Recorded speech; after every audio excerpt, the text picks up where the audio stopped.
बिस्मिल्लाहिर्रहमानिर्रहीम। अस्सलाम वालेकुम। आज हम लेक्चर नंबर 5 जो है ना वो स्टार्ट करेंगे चैप्टर नंबर 16 का, और इस टॉपिक का नाम है role of plant growth substances. Plant growth substances plant hormones को कहते हैं। तो प्लांट के जो हार्मोन्स हैं उनका प्लांट मूवमेंट में क्या रोल है वो हम इस टॉपिक में पढ़ेंगे। तो जितनी भी प्लांट की जो मूवमेंट्स हैं उन सब वो कौन कंट्रोल कर रहा है, उनको प्लांट के हार्मोन्स जो है ना वो कंट्रोल कर रहे हैं।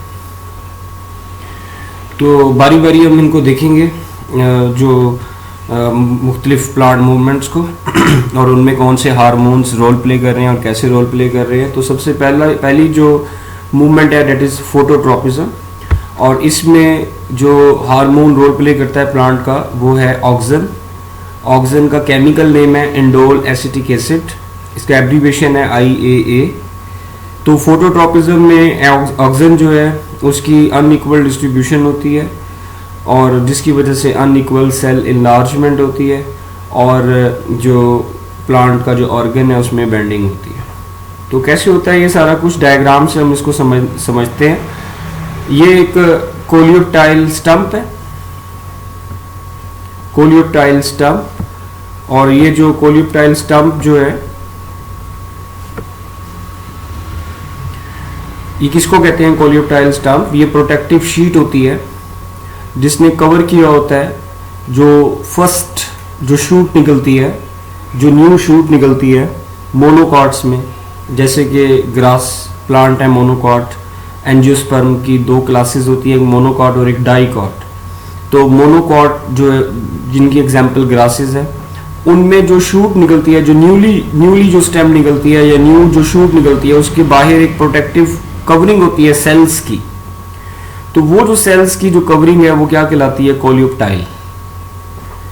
तो इसमें हम देखेंगे कि कोलियोप्टाइल जो है वो कैसे फोटोट्रॉपिज्म शो करता है और कोलियोप्टाइल की इस फोटोट्रॉपिज्म मूवमेंट में ऑक्सिन का क्या रोल है।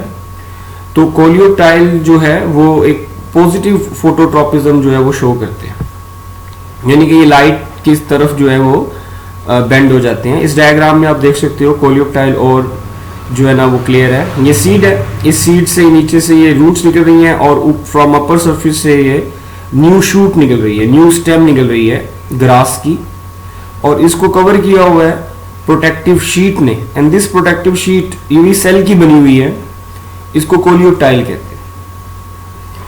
तो इस डायग्राम में आप देख सकते हो कि सन जो है ना जस्ट बिल्कुल अब ऊपर है कोलियोप्टाइल स्टंप के। ये कोलियोप्टाइल स्टंप की दो साइड्स हैं और इन दोनों साइड में जो ऑक्सिन की जो कंसंट्रेशन है वो इक्वल है, इधर भी 50% इधर भी 50%। तो ये दोनों जो साइड्स हैं कोलियोप्टाइल स्टंप की, इसमें ऑक्सिन की इक्वल डिस्ट्रीब्यूशन है।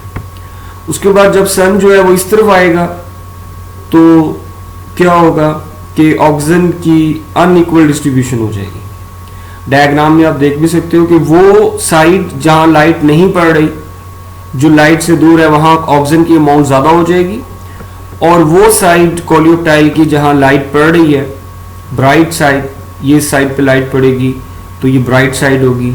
यहाँ पे ऑक्सिन की जो अमाउंट है वो कम है। तो ऑक्सिन जो है जिस साइड पे लाइट नहीं पड़ रही उस साइड पे ऑक्सिन 75% होगा, और जिस साइड पे लाइट पड़ रही है, सनलाइट पड़ रही है कोलियोप्टाइल की, वो साइड में ऑक्सिन जो है वो 25% होगा। तो ये अनइक्वल डिस्ट्रीब्यूशन हो जाएगी ऑक्सिन की। ऑक्सिन का काम क्या होता है कि ये सेल्स की ग्रोथ को बढ़ाता है। तो इस तरह इस साइड पे जिस साइड पे ऑक्सिन की अमाउंट ज्यादा है उस साइड पे जो सेल्स हैं उनकी ग्रोथ ज्यादा हो जाएगी और वो सेल इनलार्ज हो जाएंगे, बड़े हो जाएंगे, एज कंपेयर टू दूसरी साइड के जो सेल हैं जहां ऑक्सिन की अमाउंट कम है, वहां पे जो सेल है वो उनकी ग्रोथ ज्यादा नहीं होगी और उनका साइज भी जो है ना वो स्मॉल रह जाएगा। और ये जो बड़े सेल्स ये जो साइड है जहां इनलार्ज सेल है, ये इस साइड के ऊपर प्रेशर पुट करेंगे और ये जो कोलियोप्टाइल है ये बेंड हो जाएगा towards the source of light, यानी कि सन की तरफ।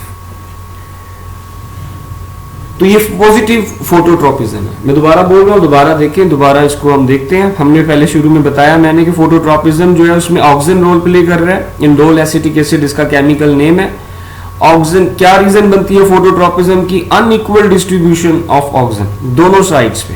यहाँ पे आप देख सकते हो कि जब दोनों साइड पे लाइट पड़ रही है सन की, तो दूसरी तरफ जो है, दोनों तरफ जो है वो ऑक्सीजन की अमाउंट बराबर है।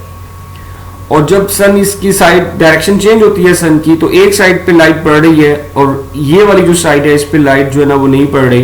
तो जिस साइड पे लाइट नहीं पड़ रही है, जो डार्क एरिया है, वो उसमें ऑक्सीजन की अमाउंट ज्यादा हो जाएगी, और लाइट जो एरिया है जहां लाइट पड़ रही है वहां ऑक्सीजन की अमाउंट कम हो जाएगी। तो अनइक्वल डिस्ट्रीब्यूशन होगी ऑक्सीजन की। तो ऑक्सीजन का काम क्या है, ऑक्सीजन का रोल क्या है कि ये सेल की ग्रोथ को इंक्रीज करता है। तो इस साइड पे, जिस साइड पे ऑक्सीजन ज्यादा हो जाएगा वहां पे सेल इनलार्ज हो जाएंगे, लार्ज साइज के होंगे, और जो दूसरी साइड है जहां ऑक्सीजन की अमाउंट कम है वहां सेल स्मॉल होंगे। इस तरह ये साइड हैवी हो जाएगी as compare to this side के, और ये प्रेशर पुट करेगी, जिसकी वजह से ये जो ऑर्गन है प्लांट का कोलियोप्टाइल, ये बेंड हो जाएगा towards the source of light यानी कि सन, और पॉजिटिव फोटोट्रॉपिज्म जो है वो शो करेगा। तो इसकी क्या रीजन है कि वाई ऑक्सीजन जो है ना वो इस लाइट एरिया से डार्क एरिया की तरफ क्यों चला जाता है? क्योंकि जब लाइट पड़ती है तो ये जो सेल्स हैं जिनके ऊपर लाइट पड़ रही है, ये एक एंजाइम रिलीज करते हैं। वो जो एंजाइम है वो ऑक्सीजन को डिग्रेड करते हैं, तोड़ देते हैं। इस तरह इस साइड पे, जिस साइड पे लाइट पड़ रही है, ऑक्सीजन की अमाउंट कम हो जाती है, और दूसरी साइड पे उसके मुकाबले में ऑक्सीजन की अमाउंट क्या होती है? ज्यादा होती है, क्योंकि उस साइड पे लाइट नहीं पड़ रही, तो इसलिए वहाँ इस साइड के जो सेल हैं वो एंजाइम नहीं बनाएंगे और ऑक्सीजन भी नहीं ब्रेक होगा। तो इस तरह इस साइड पे ऑक्सीजन की अमाउंट ज्यादा हो जाएगी और इस साइड पे ऑक्सीजन की अमाउंट कम हो जाएगी। तो ये पहली मूवमेंट है जिसमें फोटोट्रॉपिज्म, जिसमें रोल प्ले कर रहा है, ऑक्सीजन रोल प्ले कर रहा है। दूसरी मूवमेंट है जियोट्रॉपिज्म, जिसका दूसरा नेम है ग्रेविट्रॉपिज्म। ग्रेविटी से निकला है ग्रेविट्रॉपिज्म। इसमें भी ऑक्सीजन जो है ना वो रोल प्ले करता है, ठीक है। ऑक्सीजन जो है वो दोनों में रोल प्ले कर रहा है, इसमें भी ऑक्सीजन ही रोल प्ले कर रहा है। तो बारी बारी हम देखेंगे कि रूट में क्या होता है और स्टेम में क्या होता है। तो रूट जो है ना वो पॉजिटिव जियोट्रॉपिज्म शो करती है। एज यू कैन सी, यहाँ पे आप देख सकते हो कि रूट जो है वो किस तरफ जा रही है? Towards the gravity, towards the earth. तो ये पॉजिटिव जियोट्रॉपिज्म है। तो ये रूट की अपर सरफेस है, ये हमने ये पूरी रूट और बीच में ये लाइन ड्रॉ की हुई है जो कि इसकी दोनों साइड्स को अलग अलग कर रही है। ये वाली जो है ये अपर सरफेस है, और ये वाली जो साइड है इसकी, ये वाली जो है ये इसकी लोअर सरफेस है। तो ऑक्सीजन जो है ना वो रूट के लिए इनहिबिटर का काम करता है हाई कंसंट्रेशन में। यानी अगर ऑक्सीजन की अमाउंट ज्यादा है रूट के अंदर, तो ऑक्सीजन जो है हाई अमाउंट में इनहिबिटर का काम करेगा रूट के लिए। इनहिबिटर का रोल कैसे प्ले करेगा? ये इसके जो लोअर सरफेस की जो सेल है उनकी जो ग्रोथ है उसको कम कर देगा।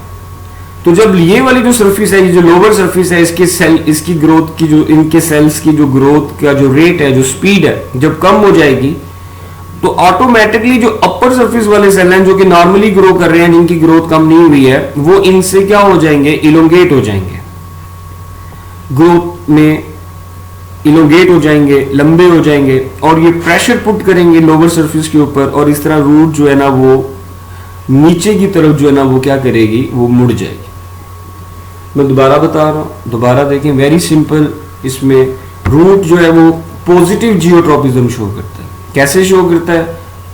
ऑक्सीजन जो है वो रूट के सेल्स के लिए इनहिबिटर का काम करता है हाई कंसंट्रेशन में। तो ऑक्सीजन जो है ना वो क्या करता है कि जो लोअर सरफेस, ये लोअर सरफेस है रूट की, और ये उसकी ऊपर वाली सरफेस अपर सरफेस है। तो लोअर सरफेस के जो सेल्स हैं उनमें ऑक्सीजन उनकी ग्रोथ को इनहिबिट करता है, कम कर देता है। जबकि दूसरी तरफ जो अपर सरफेस है वहां तो ग्रोथ जैसे चल रही थी वैसे ही चल रही है। तो इधर कम हो गई है, जिसकी वजह से अपर सरफेस के सेल जो है वो इलोंगेट हो जाएंगे, और जो लोअर सरफेस जिनकी ग्रोथ जो है ना वो ऑक्सीजन ने कम कर दी है वो शॉर्ट रह जाएंगे। ऊपर वाली जो सरफेस है, अपर सरफेस जो है वो हैवी हो जाएगी लोअर सरफेस के मुकाबले में। ये प्रेशर पुट करेगी और रूट जो है ना वो मुड़ जाएगी नीचे की तरफ। तो इस तरीके से जो है ना वो रूट जो है वो पॉजिटिव जियोट्रॉपिज्म जो है वो शो करती है। स्टेम में अगर हम देखें कि स्टेम जो है वो उसमें क्या होता है, तो स्टेम जो है वो नेगेटिव जियोट्रॉपिज्म शो करती है, यानी ग्रेविटी के ऑपोजिट स्टेम जो है ना वो मूव करती है, तो दिस इज नेगेटिव जियोट्रॉपिज्म। तो इसमें क्या होता है, इसमें जो है वो ये जो है ना ये स्टेम की लोअर सरफेस है, और ये जो स्टेम है, ये जो सरफेस है, ये स्टेम की अपर सरफेस है।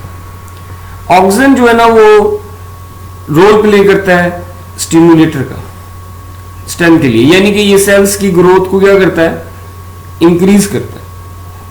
तो इसमें क्या होगा कि ऑक्सीजन जो है वो लोअर सरफेस के जो सेल है उनकी ग्रोथ को इंक्रीज कर देगा, और जो लोअर सेल्स जो है, लोअर सरफेस के जो सेल है वो इलोंगेट हो जाएंगे as compare to upper surface के जो सेल्स हैं, और इस तरह ये जो स्टेम है वो ऊपर की तरफ, ये जो नीचे वाली साइड जो है हैवी हो जाएगी, ये प्रेशर लगाएगी अपर सरफेस पे, और इस तरह स्टेम जो है वो ऊपर की तरफ मुड़ जाएगी, ऊपर की तरफ चली जाएगी। That is negative geotropism. I repeat, मैं दोबारा बोल रहा हूं, स्टेम के लिए ऑक्सीजन जो है ना वो स्टिमुलेटर का रोल प्ले करता है, यानी स्टेम की जो सेल है उनकी ग्रोथ को इंक्रीज करता है। तो लोअर सरफेस के जो सेल है उनकी ये ग्रोथ को क्या करेगा, इंक्रीज करेगा, वो सेल जो है इलोंगेट हो जाएंगे as compare to upper surface के सेल के, और इस तरह ये जो स्टेम है ये ऊपर की तरफ मुड़ जाएगी, ऊपर कर्व अपवर्ड ऊपर की तरफ चली जाएगी, and that is negative geotropism.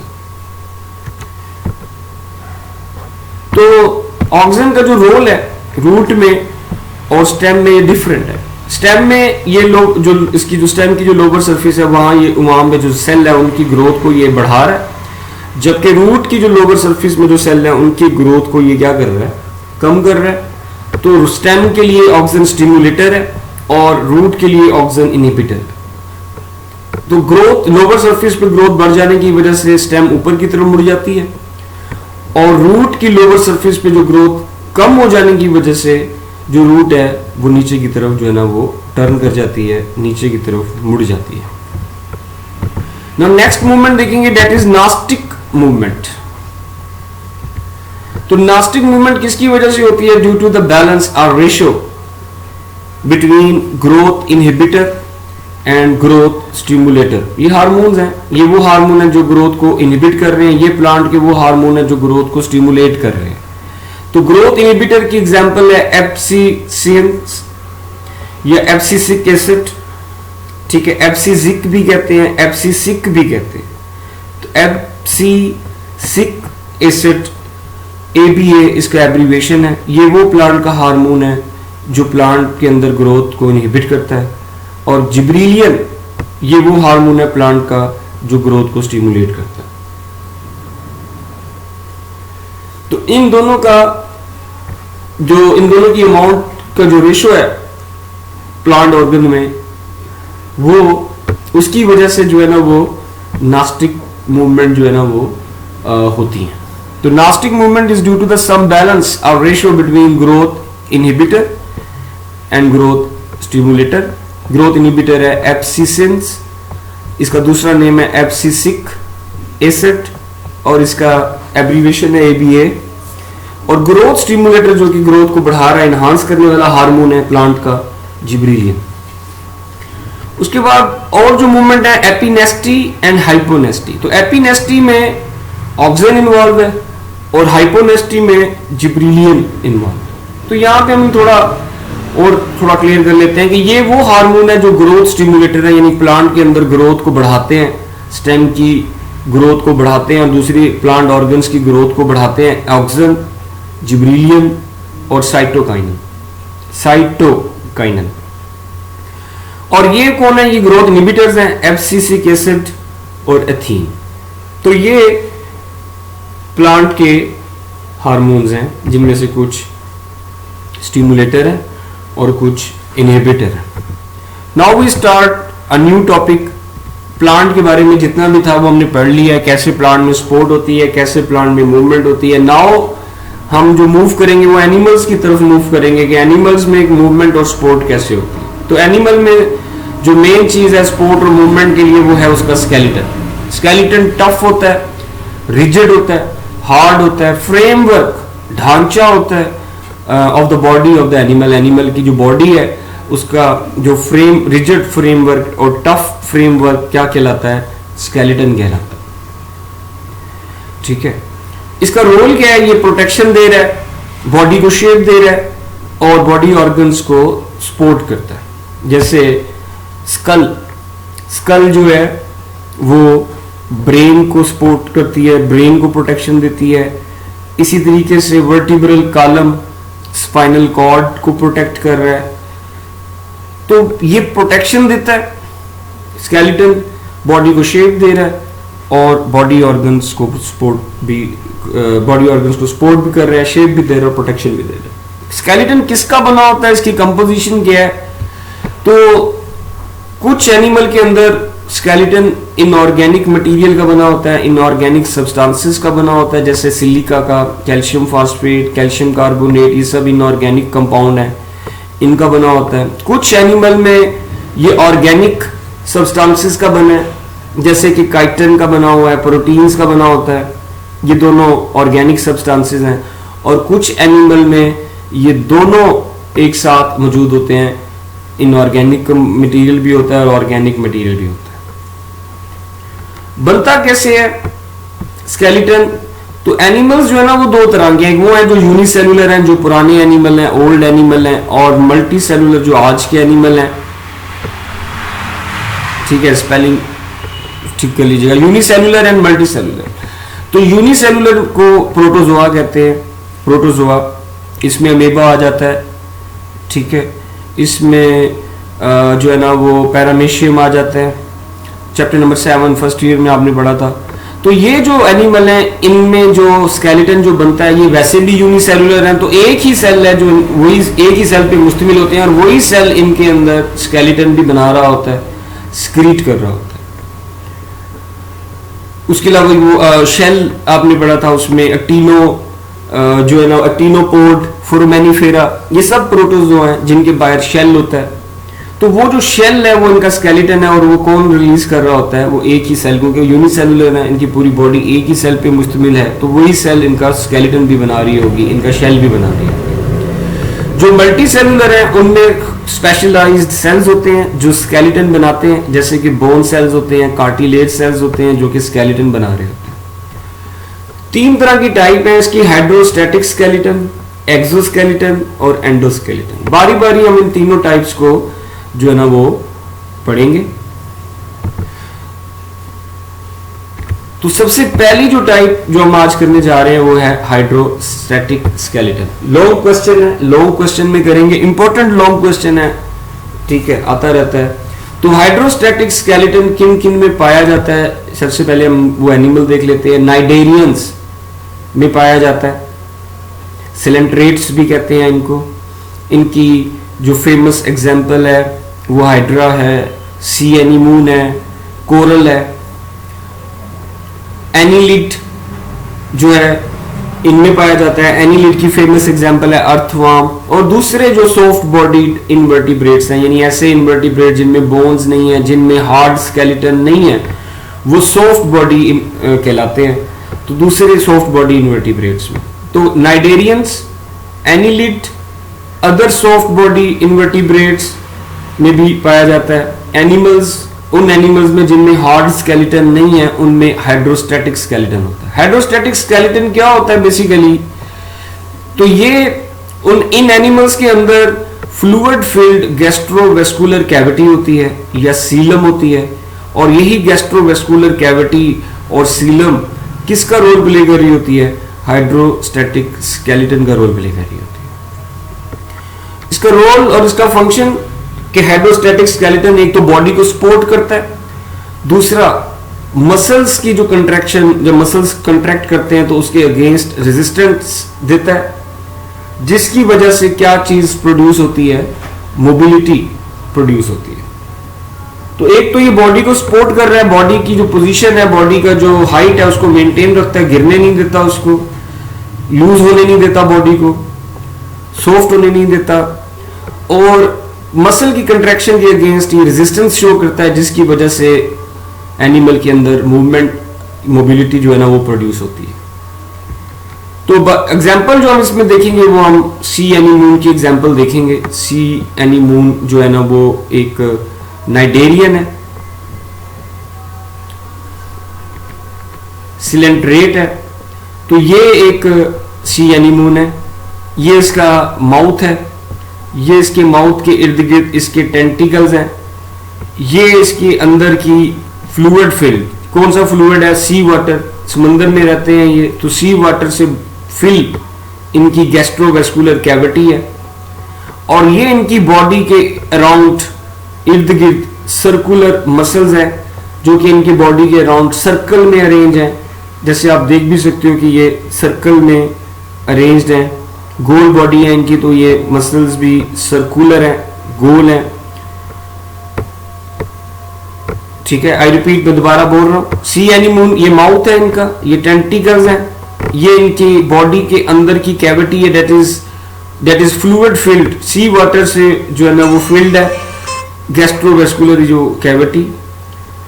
और इस इनकी जो बॉडी है इनके इर्द गिर्द जो है ना वो सर्कुलर मसल्स होते हैं, अरेंज होते हैं सर्कल में। कैसे इनमें वर्किंग कैसे होती है, हाइड्रोस्टैटिक स्केलेटन कैसे इनमें काम करता है, तो ये सबसे पहले अपने माउथ को क्या करेंगे, ओपन करेंगे, और माउथ को ओपन करके अपने कैविटी के अंदर सी वाटर को ये भर लेंगे। वो सी वाटर जो है वो ना सिर्फ इनकी कैविटी में जाएगा बल्कि इनकी बॉडी में और टेंटिकल्स तक फैल जाएगा या वहां तक जाएगा, जिसकी वजह कैविटी में भी वाटर भर जाएगा, इनकी पूरी बॉडी में भी वाटर भर जाएगा, टेंटिकल्स में भी वाटर फिल हो जाएगा। तो इस तरह इनकी बॉडी और टेंटिकल्स जो हैं वो क्या हो जाएंगे, इलोंगेट हो जाएंगे, एक्सटेंड यानी लंबे हो जाएंगे वाटर की वजह से, वाटर भरने की वजह से। फिर ये सी एनीमून अपने माउथ को क्लोज कर लेता है और अपने सर्कुलर मसल्स को, ये जो सर्कुलर मसल हैं इनको कंट्रैक्ट करता है।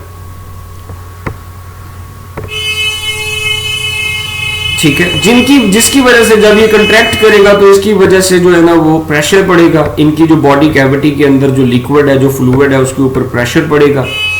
और ये जो प्रेशर है ये बॉडी को फोर्स करेगा कि वो अपनी अपराइट जो स्ट्रक्चर है, अपना अपराइट जो हाइट है उसको क्या रखे, उसको मेंटेन रखे। मैं दोबारा बता रहा हूँ, दोबारा देखें, ये अपनी कैविटी को पहले सी वाटर से फिल करेगा, वो वाटर जो है सी वाटर इनकी कैविटी में, इनके टेंटिकल्स में, इनकी बॉडी में फुली फिलअप हो जाएगा।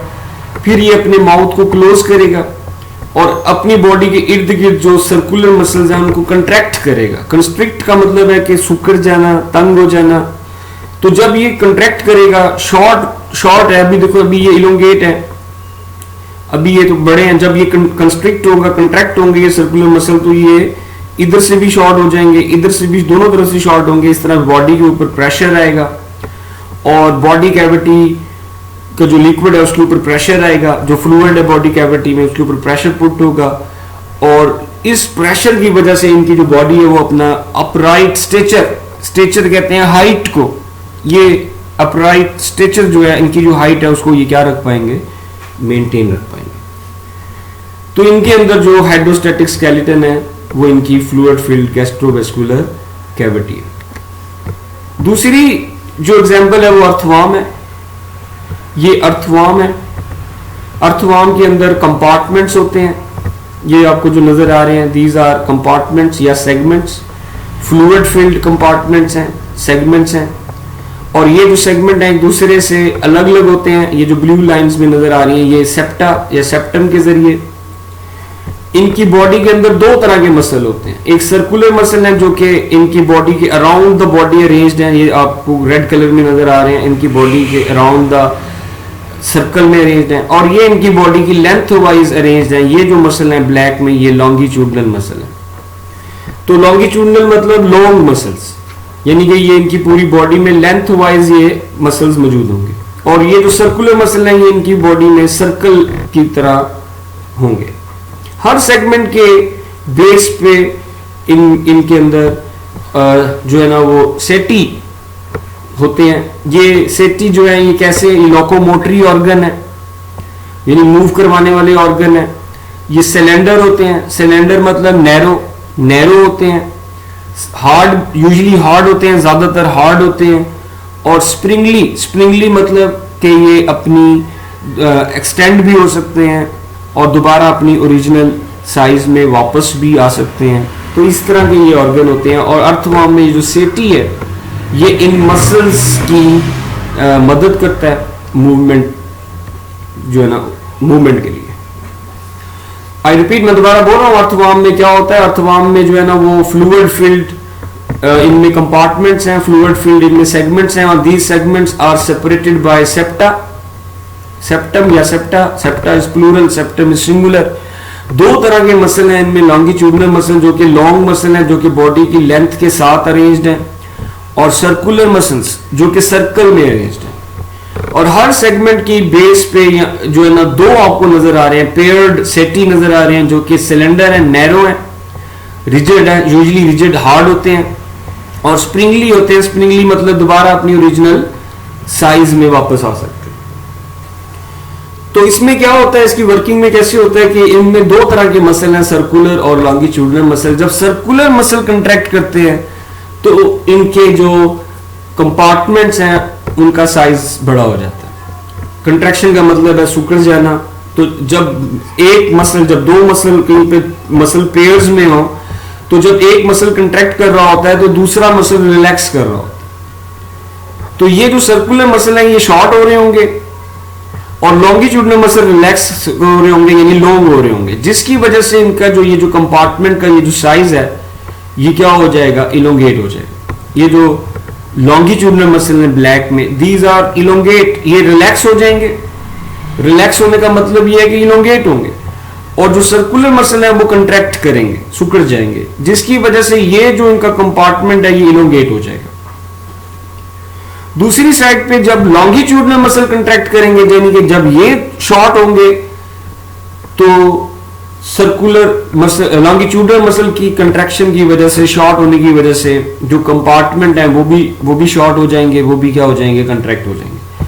तो इस तरह अल्टरनेटिवली इलोंगेशन होगी और शॉर्टनिंग होगी कंपार्टमेंट्स की, जिसकी वजह से अर्थवर्म जो है वो सॉइल में से मूव करेगा।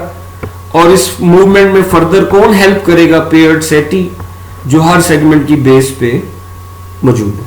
मैं वर्किंग के बारे में दोबारा बता रहा हूं, दोबारा देखें कि जब सर्कुलर मसल्स जो हैं वो कंट्रैक्ट करते हैं तो लॉन्गिट्यूडनल मसल उस वक्त रिलैक्स करते हैं। लॉन्गिट्यूडनल मसल रिलैक्स करने का मतलब है कि लॉन्गिट्यूडनल मसल और लॉन्ग हो जाते हैं। तो जब ये लॉन्गिट्यूडनल मसल लॉन्ग हो जाएंगे तो कंपार्टमेंट्स क्या हो जाएगा, इलोंगेट हो जाएगा। तो सर्कुलर मसल की कंट्रैक्शन की वजह से और लॉन्गिट्यूडनल मसल की रिलैक्सेशन की वजह से कंपार्टमेंट्स विल इलोंगेट। दूसरी तरफ जब ये लॉन्गिट्यूडनल मसल कंट्रैक्ट करेंगे, यानी ये शॉर्ट हो जाएंगे, तो कंपार्टमेंट जो है उसका साइज भी क्या हो जाएगा, शॉर्ट हो जाएगा, उसमें भी कंट्रैक्शन हो जाएगी। तो इस तरह इलोंगेशन और शॉर्टनिंग अल्टरनेटिवली होगी, पहले ये फिर ये फिर ये फिर ये, और इस तरह अर्थवर्म जो है सॉइल में से मूव करता जाएगा। और इस मूवमेंट को फर्दर कौन हेल्प करेगा, पेयर्ड सेटी, जो हर सेगमेंट की बेस पे मौजूद है। तो ये जो है वो पहली टाइप है हाइड्रोस्टैटिक स्केलेटन, जिसकी जो एग्जाम्पल थी एक अर्थवर्म थी और दूसरी सी एनीमून। तो ये जो हाइड्रोस्टैटिक स्केलेटन है ये फ्लूइड फिल्ड गैस्ट्रोवेस्कुलर कैविटी है। आप लोगों ने पहले भी पढ़ा होगा जो है ना फर्स्ट ईयर में, कि गैस्ट्रोवेस्कुलर कैविटी ऐसी कैविटी होती है जिसकी एक ही ओपनिंग होती है जो माउथ का काम भी करती है और एनस का काम भी करती है। वहीं से चीज़ें एंटर होती हैं और वहीं से चीज़ें बाहर जाती हैं बॉडी के, एनिमल की। तो ऐसी कैविटी को गैस्ट्रोवेस्कुलर कैविटी कहते हैं। और सीलम जो है ये भी एक बॉडी कैविटी है, इसमें भी फ्लूइड होता है जिसको सुलोमिक फ्लूइड कहते हैं। तो ये भी एनिमल्स के अंदर, कुछ एनिमल्स के अंदर जिनके नाम ये लिखे हुए हैं, उनमें ये सीलम भी हाइड्रोस्टैटिक स्केलेटन का रोल प्ले करती है। तो this is all about today's lecture. बाकी हम कल फिर इसकी मंडे को फर्दर हम टाइप्स देखेंगे। जो एक्सोस्केलेटन है नेक्स्ट टाइप, उसके बारे में हम पढ़ेंगे। Thank you very much. खुदा हाफिज़।